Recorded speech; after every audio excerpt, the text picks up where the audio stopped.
Así es. Estaba viendo que en Estados Unidos Gavin Newsom, el gobernador de California, le ha ofrecido una disculpa a la comunidad negra, a la comunidad afroamericana, por las injusticias graves del pasado. Ahí le hablan, señor Rey, como se llame, ni me acuerdo, ni me importa, pero bueno, de que se puede cuando se quiere, eso que ni qué. Y una fotografía que circula en redes sociales, que al paso que vamos, seguramente tendremos a las RAC y a las Guadalupe Loaesa y a todos estos personajes con la pancarta, mi querido David, ahí la tiene. Make Mexico Spain Again. No lo dudo ni tantito, ¿eh? Espero que sea meme. Mi querido Jaime Hernández, escucho tus comentarios, escucho tus opiniones. Es increíble, ¿no?, todo lo que está pasando, pero en cierto sentido, yo coincido con la última parte del análisis de Manuel, en el sentido de que el pronunciamiento, para empezar, de Marco Cortés denota la tremenda ignorancia de la oposición. Marco Cortés es un político que es un zopenco, es un lerdo, no entiende nada, ¿no? Dicen que la ignorancia suele ser muy temeraria, muy valiente. Y cuando yo escucho los pronunciamientos de Marco e incluso los mantiene a pesar de las críticas, ahí te das cuenta de la temeridad de una derecha mostrenca, ignorante, aldeana, que no entiende, ¿no? Esta derecha no entiende, porque no ha estudiado, que hablar de narcoterrorismo es abrirle la puerta a una intervención directa de Estados Unidos, ¿no? Porque así está contemplado en la ley. Fíjate, y este es un tema interesante, porque yo creo que, y esto quizá sería motivo de estudio, en la redacción de muchos de los protocolos del Departamento de Estado, eh, en las declaratorias, por ejemplo, cuando ponen a un país en la lista negra de países que contribuyen con el terrorismo, toda esta jerga está vinculada a operaciones de intervención del Pentágono, y en la que incluso no se necesitaría la intervención, la autorización del Congreso. Por eso digo que la derecha en México es muy ignorante de la creación de este lenguaje muy intrincado, pero que ha sido preparado precisamente para que Estados Unidos intervenga donde se le pegue la gana. Desde hace tiempo se ha denunciado que sobre todo los llamados neoconservadores es una generación que ya no entiende de fronteras ni de soberanía. Para ellos, soberanía y fronteras es una antiguaya, es una reliquia del pasado. Y cuando la derecha no entiende esto, no entiende el presente que estamos viviendo, el uso, por ejemplo, el uso del tema de la violación de los derechos humanos, que es un arma arrojadiza que Estados Unidos siempre ha usado a su favor. Ahí tenemos el caso de Cuba, ahí tenemos el caso de Venezuela y ahí tenemos también el caso de México, ¿no? Entonces, yo creo que, por un lado, tenemos a esta derechona que es ignorante, terriblemente ignorante, ¿no?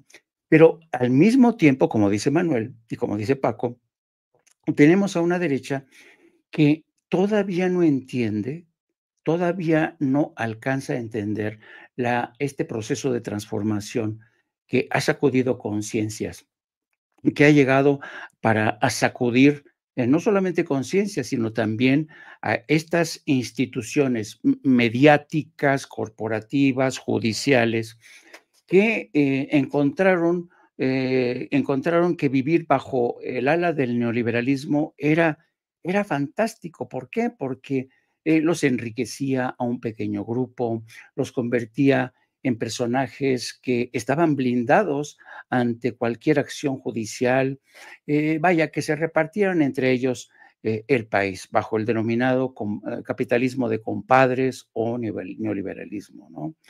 Entonces, yo creo que todavía les cuesta mucho trabajo entender no solamente esa realidad, sino la derecha y la izquierda, hay cierta parte de la izquierda, todavía no terminan de digerir y asimilar esta nueva realidad, porque tienen que recomponer, tienen que iniciar su propia travesía del desierto para reflexionar y saber qué es lo que tienen que proponer de cara al futuro, pero propuestas que no los dejen en ridículo, propuestas en que no estén en sintonía con la mayoría de la población, porque si tenemos en cuenta el nivel de votación y respaldo a Claudia Sheinbaum en la única votación, no es fácil darse cuenta que una mayoría de mexicanos, por más que el PAN y el PRI digan que no es mayoría, si vemos la votación tan abrumadora, ningún político en la historia moderna de México, ni siquiera Andrés Manuel, cosechó el respaldo electoral de Claudia Sheinbaum.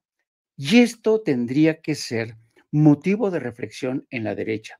Si quieren sobrevivir como partidos de oposición, tienen que iniciar un profundo análisis, una reflexión muy en serio para realmente saber cuáles son las claves que de por sí ya en la última década, muchos habíamos hablado de la crisis de los partidos políticos, sobre todo para las nuevas generaciones, el problema de la desafección. Los jóvenes ya no les interesa militar en un partido político, de la misma forma que a los jóvenes ya no les interesa abrir un periódico de papel. O sea, estamos ante una realidad completamente nueva, completamente distinta.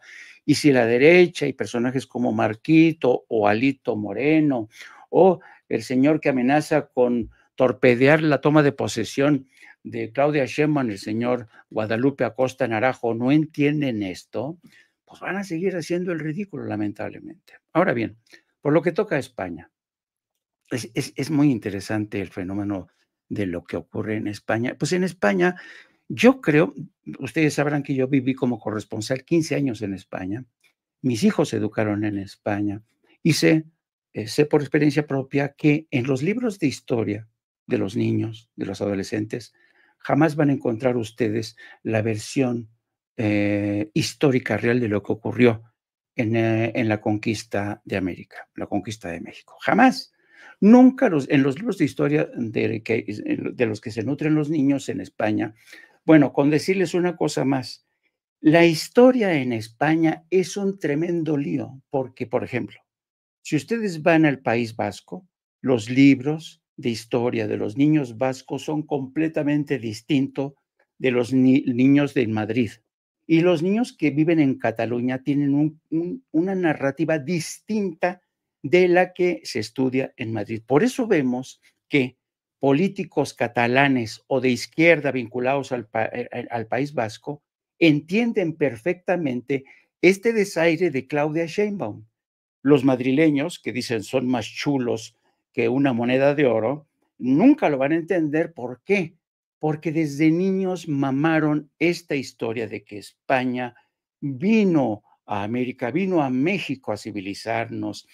Y yo recuerdo muy bien, no se me va a olvidar, siendo corresponsal, alguna vez me invitaron a dar una conferencia en la Casa de las Américas, que está ahí sobre la Castellana. Y el tema era el futuro de las relaciones entre América Latina, bueno, como le dicen ellos, entre Iberoamérica y España, ¿no? Y yo me acuerdo que les decía, a ver, amigos, estamos a punto de cumplir 500 años de nuestra mutua historia, de este encontronazo que tuvimos. ¿Y saben qué? Yo he descubierto que ustedes tienen un elevadísimo déficit de conocimiento de lo que ocurre en América Latina. Ustedes que dicen que descubrieron y civilizaron a todo ese subcontinente, no tienen la más puñetera idea de su realidad, del día a día. ¿Por qué? Porque está el tema de la monarquía, ¿no? En España la monarquía es un tabú. La monarquía es algo así como la Virgen de Guadalupe para nosotros, ¿no? No te metas con la Virgen de Guadalupe en México, no te puedes meter con el rey o la reina, con nadie de la familia real. Está penado. Insultar al rey y criticar a la reina o al rey, por eso en la prensa no vemos los escándalos de las infidelidad de la reina a Felipe VI, cuántas veces le ha puesto los cuernos. Eso no aparece en la prensa, está prohibido.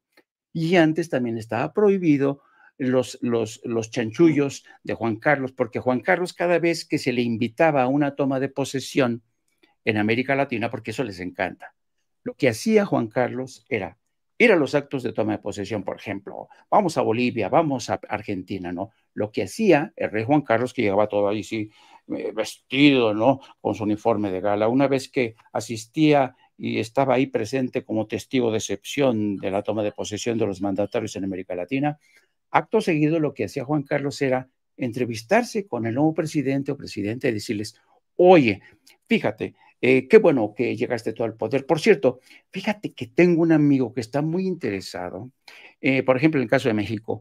Vemos que ustedes en México se beneficiarían mucho de que los libros de texto gratuito, por ejemplo, los imprimiera el grupo Prisa, del periódico El País. ¿Por qué no ustedes le dan un contrato a Prisa para que edite los libros de texto gratuitos? Y el gobierno de México se les daba esos contratos. El rey, en pocas palabras, era este intermediario que sacaba tajada de su posición privilegiada, porque ante los gobernantes de América Latina y México antes, bueno, les encantaba, ¿no? Se venían, se corrían cuando recibían al rey. No, le hacían genuflexiones, le daban los contratos que querían, pero ¿qué creen? Esa época ya pasó. Hoy tenemos a un presidente que por fortuna no ve a la monarquía española como aquí vemos a la Virgen de Guadalupe, algunos, y entiende perfectamente, como le entienden ya muchos españoles, que la monarquía española es una antigualla, no sirve de nada. Pero desafortunadamente, y esto sigue siendo una realidad en España es un país muy conservador, terriblemente conservador, clasista y racista. Es un país que corrió a gorrazos a la República, ¿eh? Y prefirió quedarse con un dictador como Franco que entronizó de nueva cuenta a la figura de Juan Carlos I, y por eso mismo hoy seguimos viendo estos episodios de lo que yo considero son episodios de lo que se conoce como el tardofranquismo.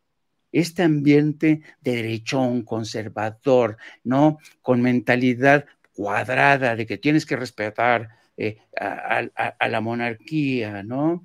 Esta insufrible condescendencia que tienen países como España hacia América Latina, sin tener en cuenta que en América Latina ya vamos como motos, ya nuestra política exterior cambió de chip, incluso me atrevería a decir que nuestra política exterior ya cambió de chip antes que Estados Unidos, antes que Canadá, antes que España. Nuestra política exterior ahora es innovadora, va más allá de lo que, por eso hay muchos gobiernos que no entienden cuántas veces se le ha dicho a Estados Unidos que ustedes tienen que cambiar el chip, España tiene que cambiar el chip, y creo que eso es lo que hace falta, amigos.